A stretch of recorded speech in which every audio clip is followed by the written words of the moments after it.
እኛ ግን ማለት ነው ለምንድነው እግዚአብሔር አያገባህም በዚህ ጉዳይ ላይ አንተ እንዳትገባ ባልነው ጉዳይ ላይ ልክ ችግር ውስጥ ስንገጸፍ እግዚአብሔር ሆይ አንተ የት ነበርክ? ይህንን ውሳኔ ስወስን ልጅ አይደለም ወይ ለምንድነው ዝም ያልከኝ እንለዋለን አይደል? በጣም ነው የሚገርመው። ያኔ እኮ እግዚአብሔር ሆይ ኃጢአት ቢሆንም ምንም ቢሆንም በቃ ይህንን ነገር ላድርገው ብለን ነው የገባ ነው። ግን ጊዜ ያልፍና ያስቆጨናል። ባይዘው እግዚአብሔር ያልፈቀደው ነገር በጣም ነው የሚጸጽተው፣ በጣም ነው ችግር ውስጥ የሚያስገባው።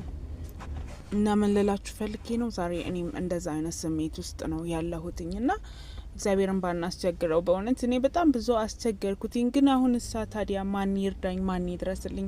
ለማንም ማታካፍሉት ሀሳብ አለ አይደለ? ለማንም ብትናገሩ ማንም አይረዳችሁ።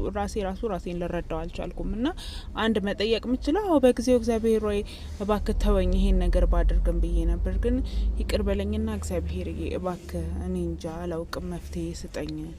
ላንተ ነው ልልህ የመጣሁትኝ። እውነት መፍትሄ ፈለግኩኝ ካንተ።